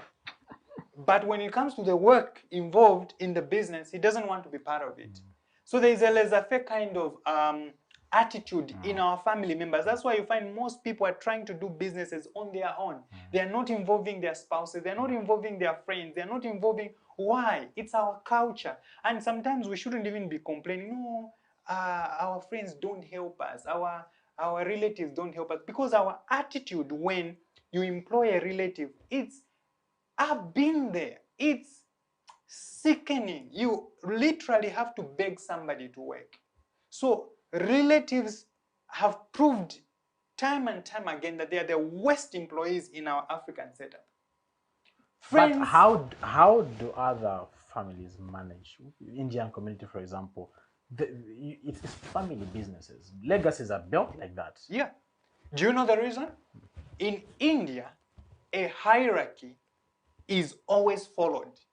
When they choose a certain leader to lead them in that family, it will be followed. Now, here in Africa, there is a lot of rebellion. You find if my young brother is the one who's successful in business, then I can't listen to him. I'm the older, so why should I be listening to you? I listen to you. I'm laboring in the context of firstborn, secondborn context, instead of looking in the seniority context, instead of looking at who manages this business better. Because it's not about who's senior in the family. There are people who are very senior in the family, but they have no business skills. Why should we put them in front to run the business? We need to be united around the goal of how do we succeed as a family. But this family, I'll tell you, our African families are shaky by nature. Before even we come to businesses, they are shaky. Our bonds are very loose. We are very united at funerals and sicknesses. We are not united in business. We are always backstabbing each other. We are always fighting each other. And money for us, it's time for war. Whenever there is money in an African home, family, then war has started. It's who is that, who that. Then you find people accusations. This guy did this. Money brings a lot of division. Why? The other segment I mentioned, money is very critical. We don't understand it. We don't know how to manage it. And we just don't relate it with it very well. We have a poverty mindset. However, we need when we start a business, to try and find the better people in our families to work with. It starts with family, because family members can get any salary. I mentioned in the book, they can get any salary you give them. They will not take you to court for paying them less. There are minimum wages. Family members, I will pay them 500 kwacha. They will not take me to court and say, no, they are not paying me below the minimum. That's number one. Number two, when you are involving family members, the flexibility is there. We can knock off late together. We are going to the same home. But workers, once it's 17, they have to go. Friends, I always say, if we can involve friends with different kind of skills, we can always do better. However, I think, that's my opinion, if you're gonna go do business with a friend, put a contract there that binds the way you are going to run things.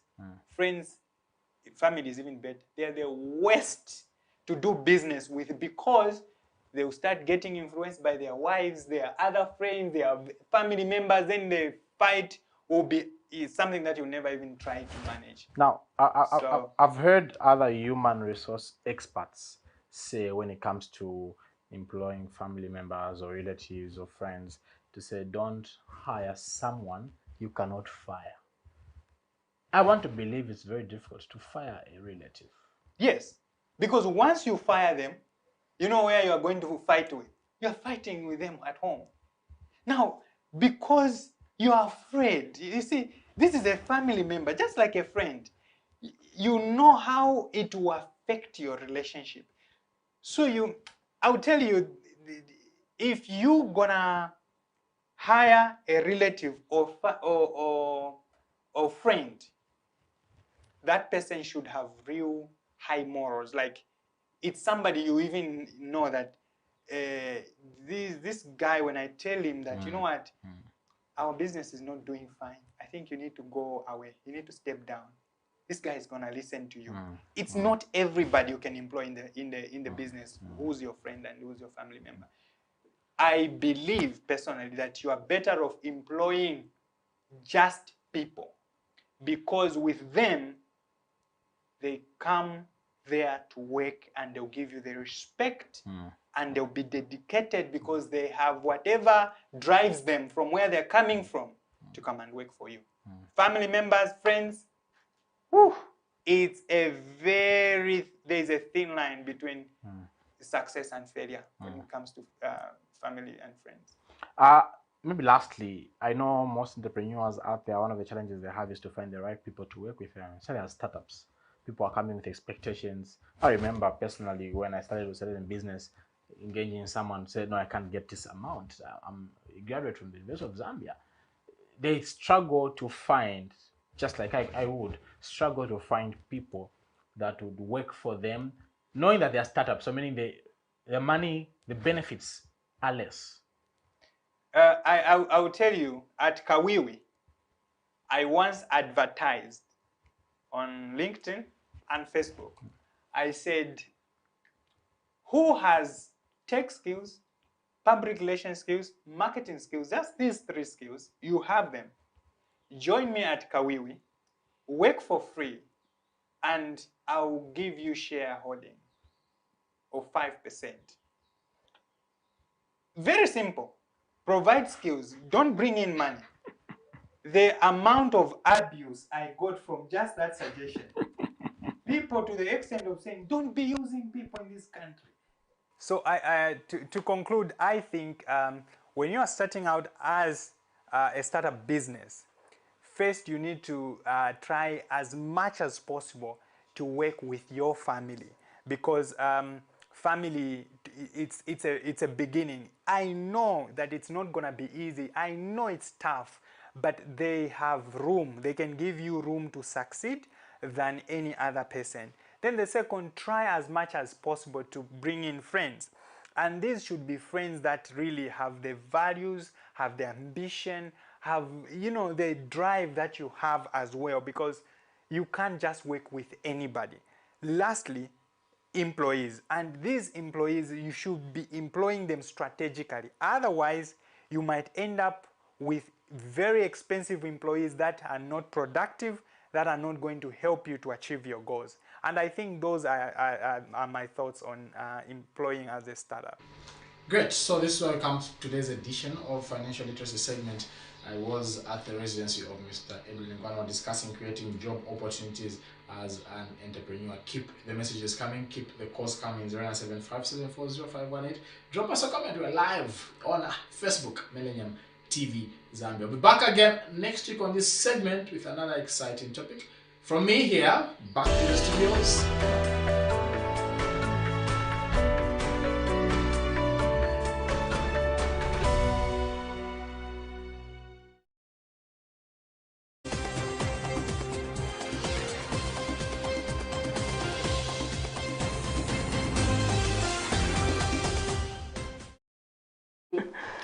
still watching Millennium Kwacha, your first and only business breakfast. You're coming to live from our Lawmaker Studios right here in the capital city, Lusaka. That was a video by our resident financial analyst Edwin Ngwane on creating job opportunities as an entrepreneur. I believe that, like I learned lessons, I believe you also learned valuable lessons on what the benefits also of being an entrepreneur. You create jobs for various people, and that's something that you should embrace. So thank you so much, Mr. Edwin, once again. Now, on this particular segment, we've been joined by very creative young lady. I don't know if I can call her young lady, but yes, very creative young lady, Constance. Will introduce her. I thought you were making the mistake and saying her name is Constance. No, you're also a creative young lady, Constance. Yeah, right. Okay, so we do have Florence Mlenga. She is an award-winning innovator, science advocate, and pharmacy student at UNZA. She is studying pharmacy. Now, if you have heard of the new formula or the new concept that is going around of a perfume or a spray that one can inhale and it will help asthma patients, this is the young lady behind it, in case you did not know. Yes, welcome to the program. Thank you for having me, Constance. Awesome, awesome. Okay, so real quick, I want to first of all find out, firstly, before we even go into the formula and the concept and so on and so forth, why did you decide to study pharmacy? Okay, so for me initially, I noticed how my aunt used to relate with her patients. She studied pharmacy. She's my mom's young sister. So I loved how she related with patients and how she would explain every medicine that anybody would come with, like questions and all that. So I really admired that, and I really wanted to know more about that. And for me, I was mostly interested in the cure than the disease. So when I asked her, like, how she knows so much, I was like, just study pharmacy. So I was like, okay, I think this is what we're going to do. So that's how I decided to settle for pharmacy, because I was interested in all that innovation that had to go behind making a drug. Because in pharmacy, what we learn about is everything to do with drug molecules. Okay, nice. Yes. Now, when it comes to the concept that you developed, that you've even won awards, before we even talk about the awards, walk us through the thinking process. Why did you just decide, I want to make a formula that's going to help asthma patients? Okay, so initially I didn't even, it's not something I thought about, like it's not something I've been thinking about my whole life. It's just I knew that I wanted to create something one day, like I wanted to be innovative, but then I didn't know what to do and I didn't have the platform. So when the platform arose, someone posted in our WhatsApp group, like at school, talking about how there's going to be this big national biosciences competition where you have to come up with a bioscience idea that will make money. So you're combining biosciences with entrepreneurship. So I remember so many people declined to participate because it sounded like something too big to think of. But I decided to give it a chance because I was like, you know, why disqualify yourself before you are, you know, actually disqualified? So I decided to research further what I can focus on. And I started thinking in terms of asthma.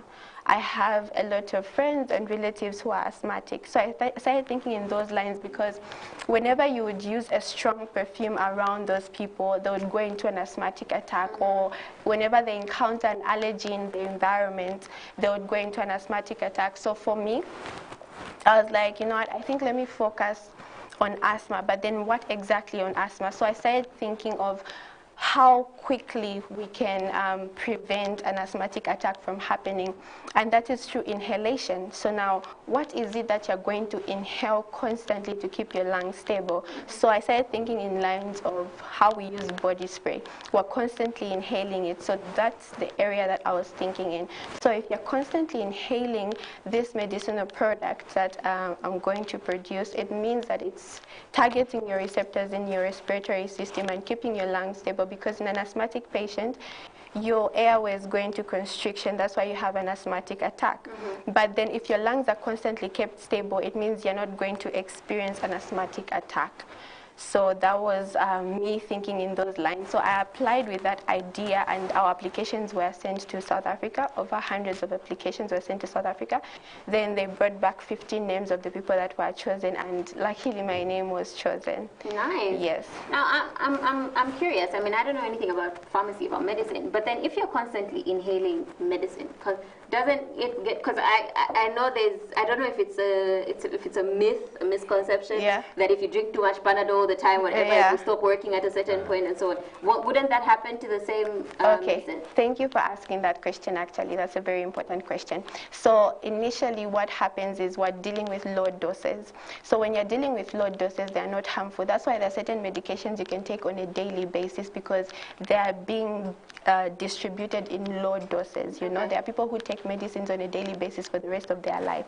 The concept behind that is that the distribution will be in low doses, which will not affect certain systems in your body. Yeah, that's why anyways there's further research that needs to be done so that you know how much of the dosages should be distributed in the body. Okay. Yeah. Now, with that said, say I've got asthma, I've got the spray on, it's working and everything for me. What happens to the people around me? Won't they inhale it as well, and won't that be dangerous for them? For them? Well, that's something we also have to look at in research, obviously. You know, that's something I did think about, actually. But then considering how not strong it's supposed to be, it's highly unlikely for someone to inhale it as well. But then all those things will have to be considered during research. Yeah, that's why the research is still ongoing. Nice. Okay. I'm trying to figure out which question I want to ask first. Let's talk about the awards. I think. Let's start with the awards. Tell us a bit about that, the process of getting the award, the awards that you won, and what happened afterwards. Okay, so so when our names were sent back, the 15 names, we had to compete in 3 phases. So for phase 1, we had to compete, so they cut us down into 5 students. So we competed for that one, and I won as best student idea in phase 1. So that automatically put me up for another competition, which was at the Zambia Entrepreneurship Summit. So they said that the top 2 for phase 1 will be taken to the Zambia Entrepreneurship Summit to compete. Okay. So when we went to the Zambia Entrepreneurship to compete, my concept won there as well. Nice. So that's how I got my first award before even winning the first competition. So I got my first award at the Zambia Entrepreneurship Summit, and then we went back to now phase 2, where we didn't compete. We were just being taught like workshops and all that, and then later on went to phase 3. Phase 3, that's where I won the whole competition and was sponsored to go to South Africa to attend the Africa Women Empowerment and Innovation Forum for all African women who are into innovation and entrepreneurship.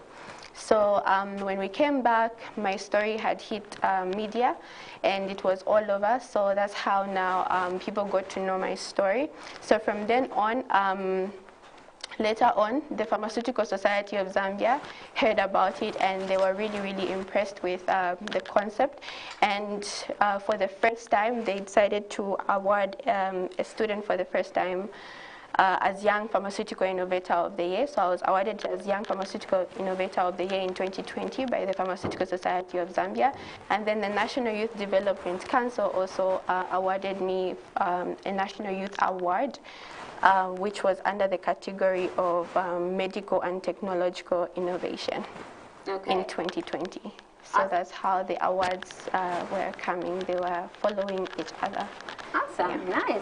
I would want to find a very innovative young lady. Thank you. You are very good concept. I think that's something that we should applaud you for having such a thought. Yes, thank you. Big ups. These are the youths we need in the country. Yes. I know people are watching, and especially those that are affected by asthma, wondering how soon can we have this on the market?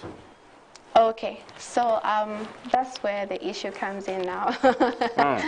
Yeah, so I would have to take it up for my master's, because it's easier to do it for your master's, because now people have the full confidence to work with you, because they're like, you know, this is someone who's graduated from the undergrad, and we believe that if you're doing your master's, you're probably capable to go into such research. Right now, not a lot of people can believe in your project because you're an undergrad student, you know, there's little you know about so much.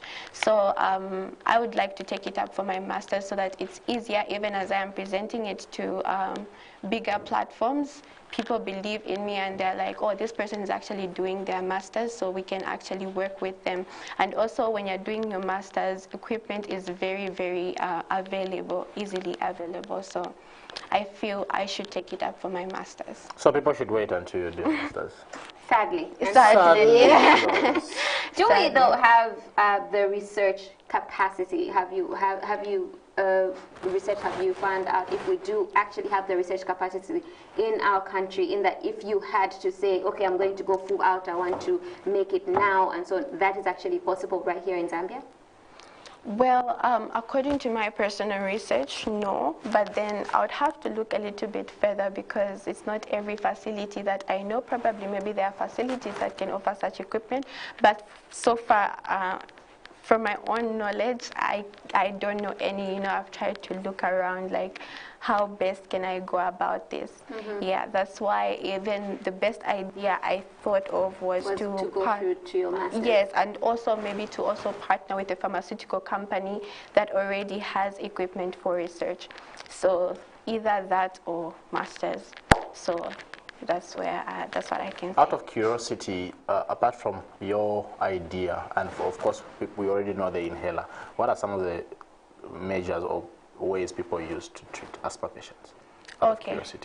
All right. So there are different ways. There's a pharmacological. So in pharmacy, we learn about the pharmacological intervention and the non-pharmacological intervention. The pharmacological intervention is now where you take your medicines. There are medicines that can control your asthma, of course, and then the non-pharmacological interventions are the ones now that you've been hearing about, steaming and all that. Those are non-pharmacological interventions. So it can be dealt with medicines, and it can also be dealt with the natural way, you know. So, but then the problem with the natural way, why it's not like fully acknowledged even in the outside world, is because with natural remedies, they are not fully documented. So there is no documentation as to whether we should accept it or not. Yes, okay. But then because our grandfathers, grandmothers have told us that it works, that's why we are doing it. But then according to science, they haven't yet proven that this is why it's working and this is how it's working. That's why science has not really fully acknowledged these natural ways. But then we do accept non-pharmacological interventions. The pharmacological interventions, how effective is it? Is it something that is failing and now we have to start embracing ideas like that of Florence? Or let's stick to what we are used to? Okay, no, it's not failing at all. But then the only problem with that is that you find that someone is, okay, for me, it's mostly about prevention. You know, preventing someone from going into the attack. But then, like, the available medication that's there is like, if someone goes into an attack, they need now the inhaler. So now what happens if you don't have your inhaler, you know? So what if we could have prevented you from actually going into an asthmatic attack? Of course, medicines are there to prevent you from going into an asthmatic attack. But then, you know, with medicines, once you drink your medicine, you know, there's now liver metabolism involved, you know, there's all that going on. So it's kind of like a process, you know, it's going into your system and whatnot. How about directly, you know? Because the inhaler works directly, but then the inhaler, you're only using it because you've now gone into an asthmatic attack. What if we can now prevent? The medicines for prevention are there. But are they working? Yeah, they are working, but then side effects, you know. We need to, that's why we keep developing new medicines in the pharmaceutical world, is because we want to constantly reduce on side effects that come with the medicines. So my idea is to mostly reduce on the side effects that come with the oral medication. As we let you go, Florence, what would be the side effects of your innovation from your research? Or it's a whole perfect innovation? No research is perfect at all. Well, of course, the side effects would be probably irritation, maybe skin irritation, you understand, or maybe eye irritation. So there would be some form of irritation because these are membranes, you know. So there would be some form of irritation. I think those are the side effects that I can think of right now. But later on, if there are any more side effects, then I will definitely let you know. Thank you so much, Florence, for coming through Millennium Kwacha, and kudos on your great innovation, hoping that we'll finally have it on the market soon. Thank you. Once it comes on the market, please come back and tell us, now I have the pen. Okay, thank you very much. Thank you for having me. Awesome. This is where we have to end today's edition of Millennium Kwacha. It was the Wednesday special edition coming to you live from our Longacre Studios right here in the capital city, Lusaka. We're discussing innovation with Florence Mulenga, a 22nd-year-old young lady that is doing massive work in the area of innovation. Thank you so much for tuning in. We are back again tomorrow, same time, 7 to 9, on behalf of the entire production crew. My name is Shingongo, and of course my co-host Constance Namwinga, and our young, innovative lady, Florence. It's bye-bye. See you tomorrow.